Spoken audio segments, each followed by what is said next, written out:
So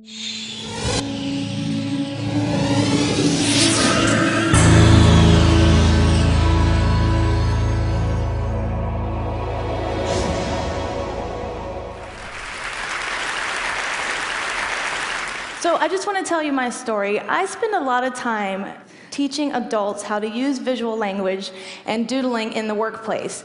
And naturally, I encounter a lot of resistance, right? Because it's sort of considered to be anti-intellectual and counter to serious learning.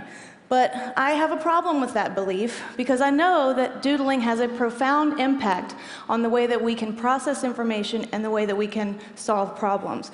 So I was curious about why there was a disconnect between the way that our society perceives doodling and the way that the reality is. So I discovered some very interesting things. For example, there is no such thing as a flattering definition of a doodle. In the 17th century, a doodle was a simpleton or a fool, as in Yankee Doodle. In the 18th century, it became a verb and it meant to swindle or ridicule or to make fun of someone.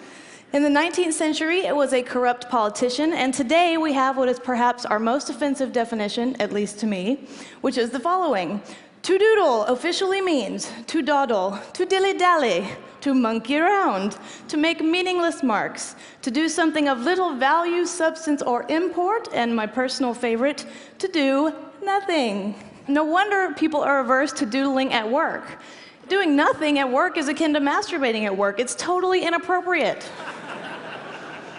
Additionally, I've heard horror stories from people whose teachers scolded them, of course, for doodling in classrooms, and they have bosses who scold them for doodling in the boardroom. There is a powerful cultural norm against doodling in settings in which we are supposed to learn something. And unfortunately, the press tends to reinforce this norm when they're reporting on a doodling scene, of an important person at a confirmation hearing and the like. They typically use words like discovered or caught or found out, as if there's some sort of criminal act being committed. And additionally, there is a psychological aversion to doodling. Thank you, Freud. In the 1930s, Freud told us all that you could analyze people's psyches based on their doodles. This is not accurate, but it did happen to Tony Blair at the Davos Forum in 2005, when his doodles were, of course, discovered, and he was labeled the following things. Now, it turned out to be Bill Gates' doodle. And Bill, if you're here, nobody thinks you're megalomaniacal. But that does contribute, right, to people not wanting to share their doodles. And here is the real deal. Here's what I believe. I think that our culture is so intensely focused on verbal information that we're almost blinded to the value of doodling. And I'm not comfortable with that. And so because of that belief that I think needs to be burst, I'm here to send us all hurtling back to the truth. And here's the truth. Doodling is an incredibly powerful tool, and it is a tool that we need to remember and to relearn.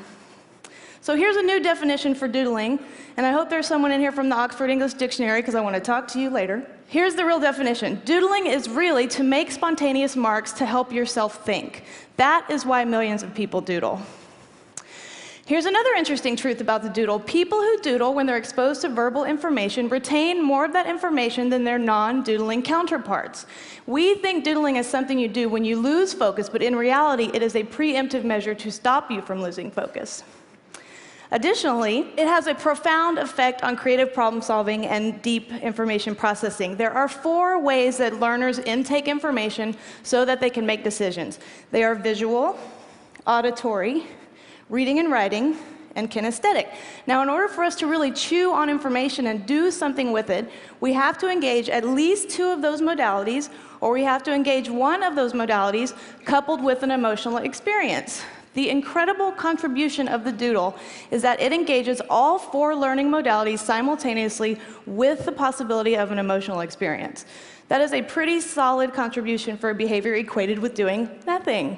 This is so nerdy, but this made me cry when I discovered this. So they did anthropological research into the unfolding of artistic activity in children, and they found that across space and time, all children exhibit the same evolution in visual logic as they grow. In other words, they have a shared and growing complexity in visual language that happens in a predictable order. And I think that is incredible. I think that means doodling is native to us, and we simply are denying ourselves that instinct. And finally, a lot of people aren't privy to this, but the doodle is a precursor to some of our greatest cultural assets. This is but one. This is Frank Gehry, the architect's precursor to the Guggenheim in Abu Dhabi. So here's my point. Under no circumstances should doodling be eradicated from a classroom or a boardroom or even the war room. On the contrary, doodling should be leveraged in precisely those situations where information density is very high and the need for processing that information is very high. And I will go you one further. Because doodling is so universally accessible and it is not intimidating as an art form, it can be leveraged as a portal through which we move people into higher levels of visual literacy.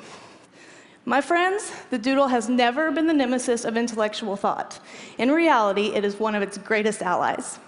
Thank you.